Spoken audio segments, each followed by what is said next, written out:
Welcome to Concordia On Air, and tonight, In news, Explore Academy.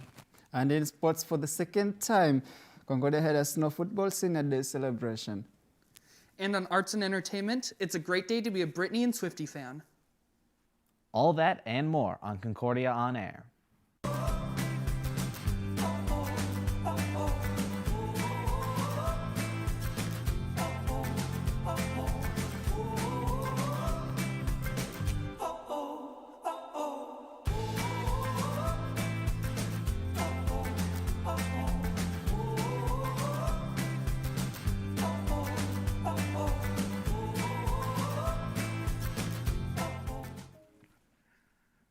Welcome to Concordia on Air. My name is Parker. And I'm Jackson. And Jackson, there is a very scary thing happening outside today. Did you see what was flying from the sky?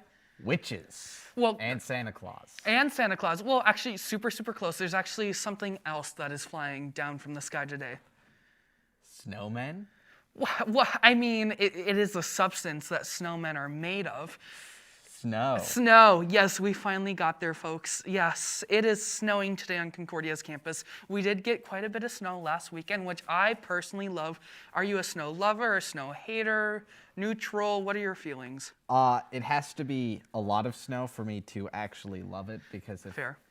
what we got was kind of a peppering, so the moment like a car drove by, it didn't look like snow anymore, and it kind of looked like my spilt slushy. Your spilt slushy. No, I completely agree with you. This weekend, I had the opportunity to break out my cross-country skis, and I loved it so much. It was just enough to glide over the landscape a little bit, but I think now the snow has sadly melted quite a bit. I don't know what I'm going to be doing with myself now. I guess just sit inside and do nothing? Yeah, it's gotten to that point where it's too cold to actually go outside and there's no snow to enjoy. So why risk going outside? And those winds were blowing today. I was afraid that the windows were just gonna blow right off my dorm. You know, today I had a moment of kind of having to swallow my pride, or maybe not my pride, maybe other people's prides. Today I was gonna fully switch over to my industrial winter jacket that is, full down. It has a big parka hood, fur-lined, and I just realized I was looking around on campus. Everyone else is still sticking it out, and they're fall and kind of spraying like puffer jackets. So I realized, if everyone else is doing it, you can too, because you can't be the kid on campus that's wearing like the big hefty snowsuit. I don't know. I think I'd be the one kid that doesn't have hypothermia Yeah. while the other ones do. So I think you were thinking in the right there. Yeah, I think so too, because I still very much have internalized that one scene from A Christmas Story with Ralphie and his little brother, where the little brother is sitting in the snowbank and he's just completely wrapped up in his ginormous snowsuit. And I never want to be that kid that is just out there, just in this, like doing the most when other people are not. Yeah, I feel that. Thank you. I think we need to put our shields on and head over to the news. Welcome, ladies and gentlemen. My name is Glory. And I am Andrew. And in news, Fargo Public Schools unveils the new Explore Academy. The Fargo, North Dakota Valley News Live reported that the ribbon cutting tonight marked the first public and private partnership between Fargo Public Schools and TNT Gymnastics as they built a sensory gym in Lewis and Clark Elementary. Fargo Public Schools say that the academy is North Dakota's first K-8 special education day school with integrated project-based STEM and gross motor program opportunities. They say it strives to support the whole child by embedding social-emotional learning in all facets of their educational experience, and that staff strive to build relationship with every student to guide and engage them in self-regulation skills to enhance their academic and social-emotional growth. The school district says the academy's environment was designed to meet students at their level of need rather than having them fit into traditional settings. The academy features secured learning pod environments, sensory rooms, a smart lab, small group rooms, classroom respite spaces, calming areas, soft gradient lighting, carved walls, soft paint municipalities, visual announcements, and state-of-the-art sensory gym. TNT graciously received allocated donations from the Fargo Public School Gala last spring to design the facility. And a story about the community with an aid of and providing additional study environment and experience. Concordia College provides students with a study-aware program. With an opportunity of studying aware in as many as 33 countries across the world, students get a chance to broaden their global perspective and experience different cultures. Speaking about the program, Parker Flom, who is the Assistant Director of Program, says Study Away program is an opportunity for students to get off campus and engage in some exchange in some culture exchange offered in linguistic and components and academic curriculum in a setting where it can be interactive and experiential. To ensure that students take classes that are equivalent to what is expected from them at Concordia, the Office of Study Away program provides resources through their website. And to one of our own, journalist Danny Fenster is free from Myanmar prison. Danny Fenster, an American journalist imprisoned from the past half year by Myanmar's junta, was freed Monday into the custody of Bill Richardson, the former USA diplomat who helped secure his freedom, and they left the country bound for the United States. The release of Mr. Fenster, 37 years, who was sentenced on Friday to 11 years in prison and faced the possibility of an additional 40 years on nebulous charges, is a rare positive development in Myanmar. The Southeast Asia country of 54 million has been torn by violence since the military staged a coup that you hope will come when you do this work, said Mr. Richardson, the former U.S. ambassador to the United Nations, who has a long record of winning the release of American prisoners from autocratic countries. We are so grateful for that Danny will finally be able to reconnect with his loved ones who have been advocating for him all this time against immense odds. And to a sad story, one man has been reported dead following a crash involving a traffic signal pole, one of the interstates in North Fargo.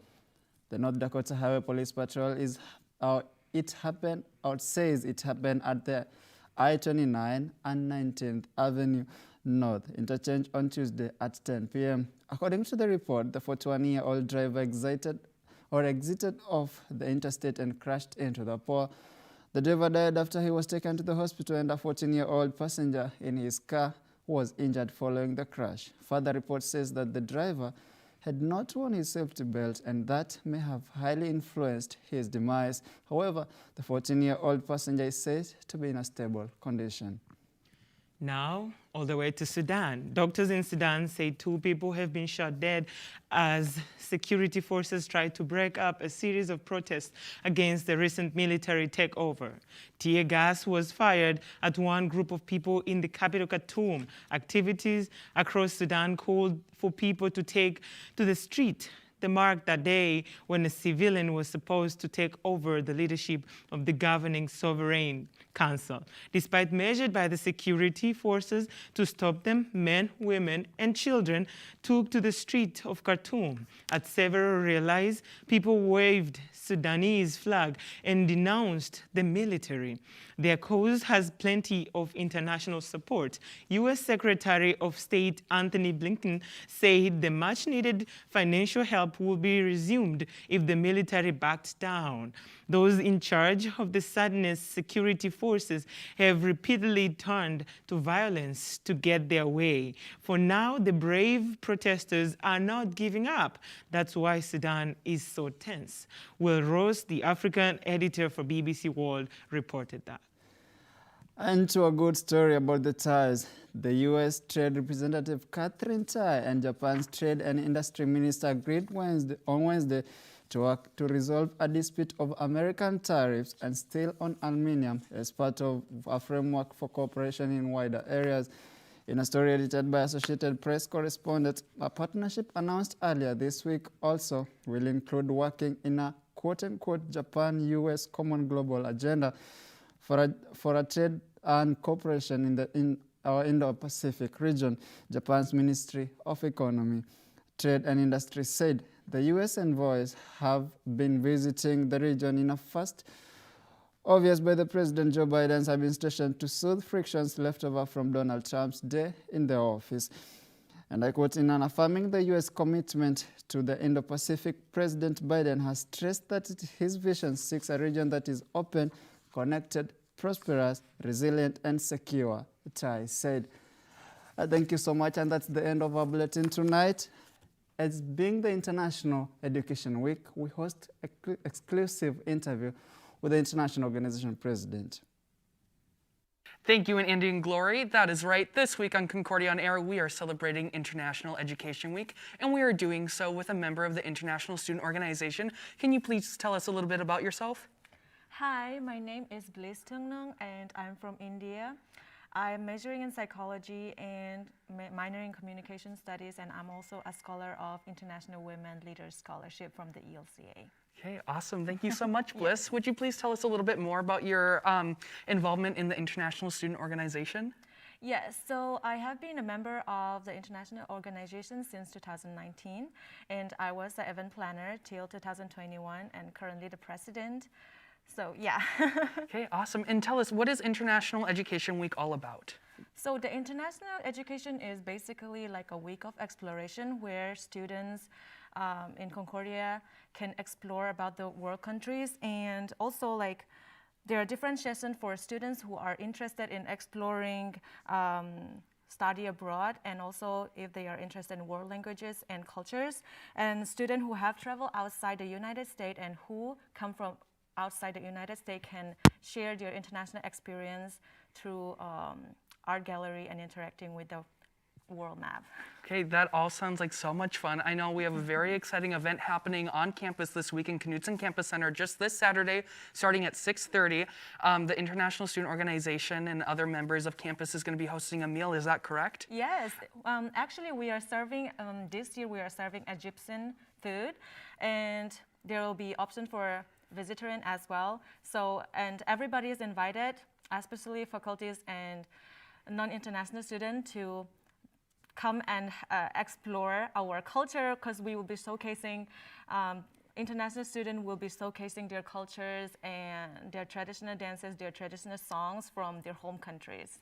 Okay, awesome. That all sounds like so much fun. You will definitely find me there, so I hope to see some other covers there as well. So you had mentioned that you're president of the International Student Organization. Can you tell us about some of the support that that organization provides to international students on campus?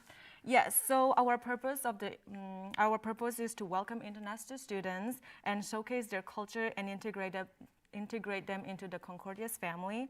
We also aim to provide welcoming environment for non-international students who are interested in exploring different culture in Concordia. So throughout the ISO, the new current international student can feel connected and appreciated. Okay, awesome. And that's another point that I want to touch on. What do international students, or maybe more so speaking for yourself too, what do you as an international student want Concordia to know that they maybe don't know?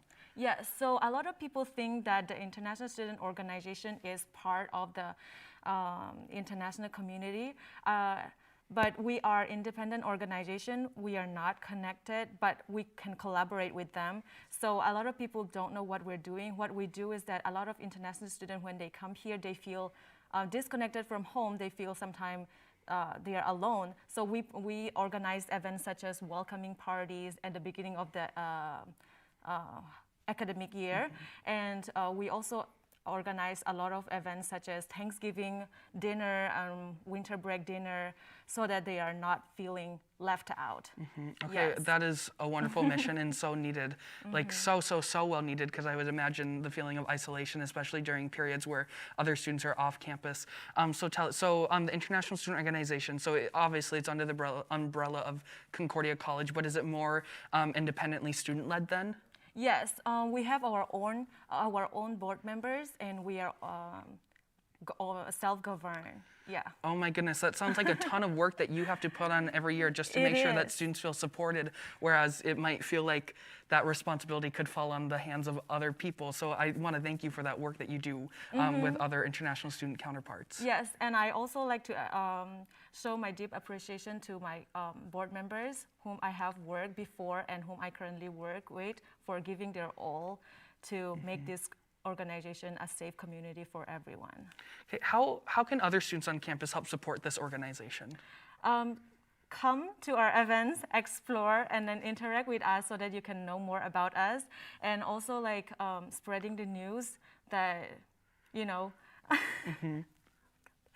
Okay, so yeah, come and interact with us. We are open to questions if you don't know anything, or if you want to know more about a certain culture or a certain country. We are happy to share about our experiences. That is so wonderful. So tell us, so you mentioned that you have some events. What are some plans that you have in the works, or that you're planning for this upcoming year? Currently, the board of the International Student Organization, we are planning for the International Student Festival, which is our biggest event for Concordia.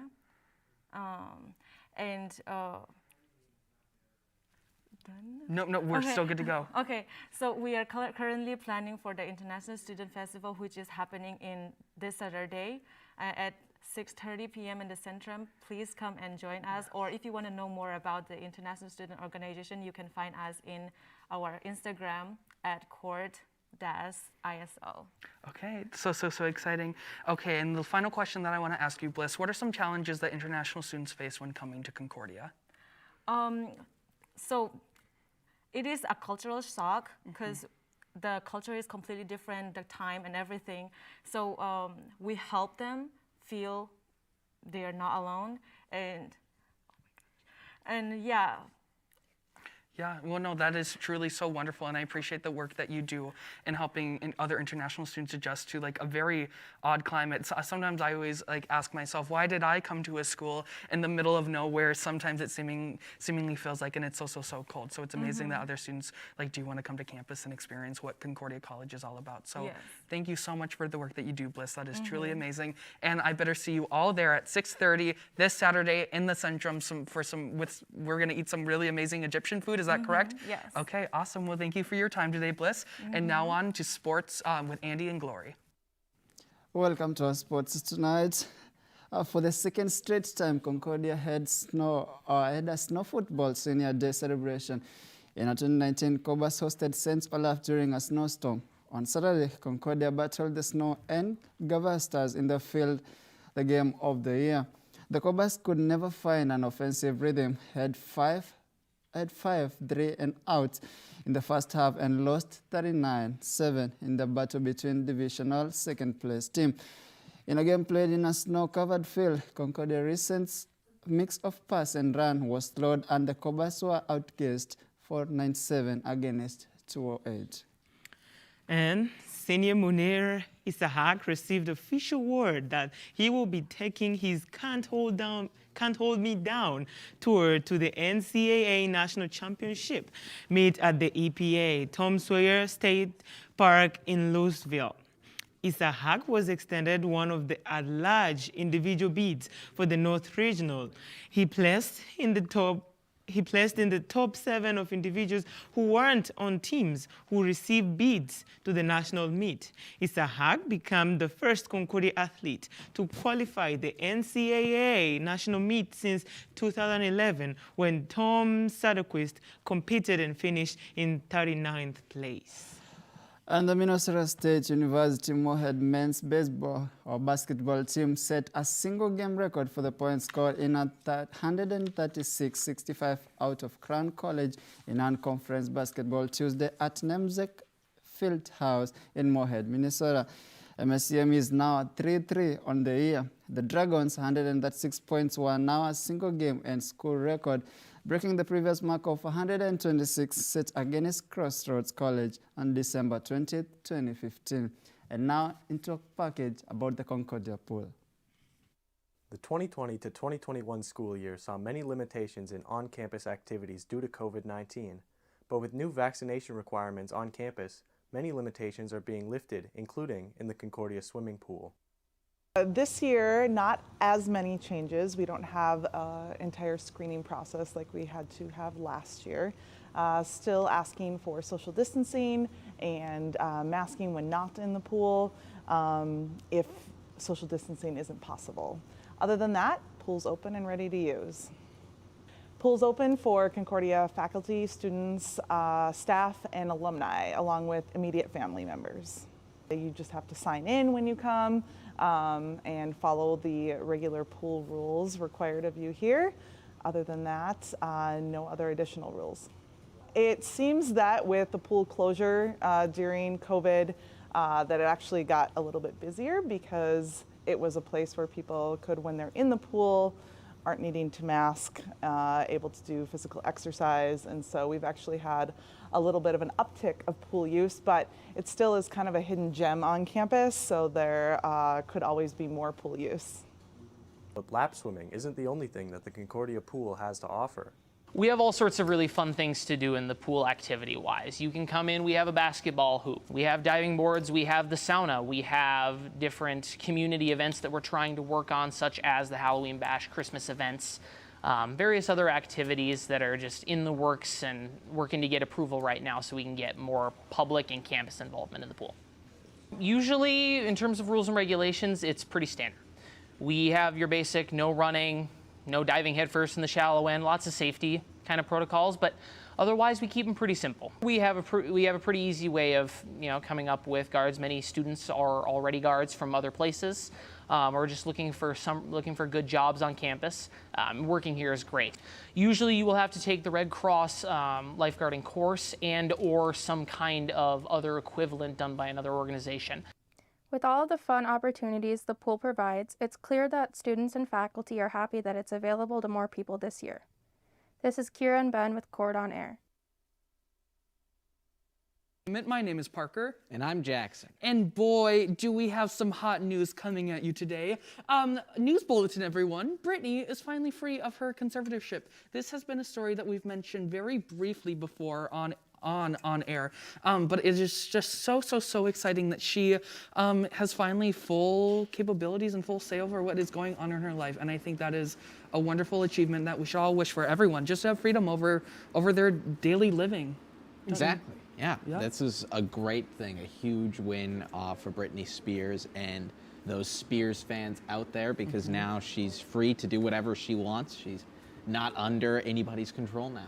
I'd say if you are wanting to learn more about her conservatorship, there's a really great documentary now on Netflix called Britney versus Spears, kind of detailing the illegal issues that she had with her father and her family that were controlling the conservatorship, so definitely check that out. But today on Arts and Entertainment, we have something also very important and something very dear to my heart to talk about, and that is, drum roll please, Red Taylor's version. Woo, woo, woo. The crowd goes wild. Just a little update for you all. If you don't understand what Red Taylor's version is, Red is an album that was released by Taylor Swift back in 2012. She since lost the rights to her own music that she the final studio version that she wrote with Scooter Braun, who was her old, a part of her old music label. But since she wrote all of her own music, she was actually able to re-record and now, make all the new albums like Taylor's version of Red.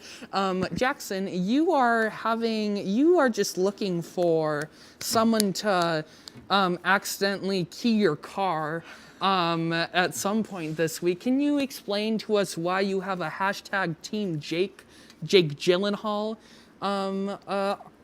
sheet on your clothing? Well, let me preface with, I absolutely loved the album, but at the end of the day, I'm a Jake Gyllenhaal fan before I'm a Taylor Swift fan. We both share a hatred for Tom Holland's Spider-Man. Now, granted, he has gone the extra step and tried to murder Tom Holland. I have not gone that far, but I'm about this close. Okay. But I have to stick with my Tom Holland haters, and Jake just so happens to be in that camp. Okay, so your reasoning has nothing to do with internalized misogyny or about everyone feeling bad for a man that doesn't even shower. This is all just purely about Tom Holland? I wouldn't say it's purely about Tom Holland. I will say that I don't really know too much about Jake Gyllenhaal as a person, but I do find him to be quite great to watch in the hit film Nightcrawler, which to my surprise, is not based on the Marvel Comics superhero. Okay. Well, enough about Jake. If you want to hear more about Jake, listen to that 10-minute version of All Too Well. Boy, did I listen and did I cry. Today's show is all about the one and only Taylor Swift. With her new album coming out, she released an additional 10 to 11 tracks that she had written originally for Red the Album, but she had never been able to release. And that is such like a momentous and exciting thing for fans of Taylor Swift, because they are getting like an entire new album for Red on top of the already existing tracks that exist originally for the album. My favorite song on the album is Nothing New, featuring Phoebe Bridgers, who is a woman that I talk about extensively on this show. Their track Nothing New is one that I can really relate to. A lyric in that song is what is it? No. See, I'm such a fake Swiftie when it comes down to it. But basically, like, one of the lines says like how can you go from growing up to falling down so easily? And that's something that I think really originates with a lot of us as we like come into our early 20s. It's messy. It is really messy. Have you listened to any of the songs on the album? Yes, I listened to the entire album last night while I was working on a paper. Thank you. It had me, there's some points in my paper where there's definitely like an emotional downturn where the paper suddenly gets sad because I was really sad listening to this album, and I was like, I wish I could be listening to something more upbeat, but then she'll throw in a upbeat song in there every now and then. And that is something that fans love to kind of poke fun at Miss Swift about, is that she'll go from, a very, very sad song like, let me go back to the album here, like I Almost Do, The Last Time, and then she'll jump into Stay, Stay, Stay. Swifties all know that Stay, Stay, Stay is a very like upbeat kind of song, like it's a little bit more sad in nature, but like the beat of it is still like your pop anthem that everyone knows and loves from the Red album. Other really amazing featured songs are Begin Again, Girl at Home, a State of Grace acoustic version, Ronan, Message in a Bottle, Forever Winter, The Very First Night. The only word that comes to my head when I listened to this album for the first time was like, I was undone. I was just so shocked. I went to a Red viewing party. I was up till like 3 a.m. I would never do it again. Well, I probably will again for like 1989 when that's re-released. But it's just like such a fun event, and it's a good excuse to throw a party to, which I'll take any kind of day. Do you have any other impressions about Red Taylor's version? I really liked All Too Well. I liked both versions of that song. The 4-minute version for those people that can't sit through a 10-minute song, the 10-minute version for those diehards, and even the 14-minute short film. They were all great. You can tell that this story inside of that song really means something to her, and I enjoyed that. Something that I've been seeing on Twitter is a lot of people kind of, again, poking fun at her, saying, well, her relationship with Jake Gyllenhaal was only, about 3 months long.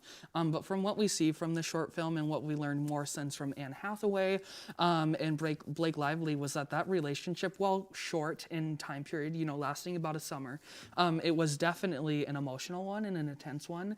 We learned accusations that he could have been emotionally abusive in some circumstances, at least as far as gaslighting goes. Of course, back in 2012, did we really know what gaslighting was? Not exactly. Not really. Does that mean that it wasn't still awful? No. That's not what I'm getting at here. But I really do think we can learn a lot from this album, and I think this album actually has like kind of put into perspective like things that have gone wrong in my prior relationships, and just like, wow, like, relationships are a hard business to get into. They are. Very hard. So are you looking forward to her new releases that are coming out? I mean, she still has to re-release Reputation, 1989, Speak Now, Taylor's debut. That's 4 more parties I have to plan into my schedule right there. I am looking forward to those future albums, mostly because I was a lot younger when Red first came out, so I don't really remember those albums too well. I know. I remember listening to Red when I was 12 years old, sitting in my bed being like, ha, ha, ha, as if I had anything to like relate to at that point. But I still think it evoked quite a bit of emotion. Well, thank you everyone for joining us today on Concordia on Air. We always appreciate having you here. I'm Parker. And I'm Jackson, and I'm accepting red scarves. Have a good night.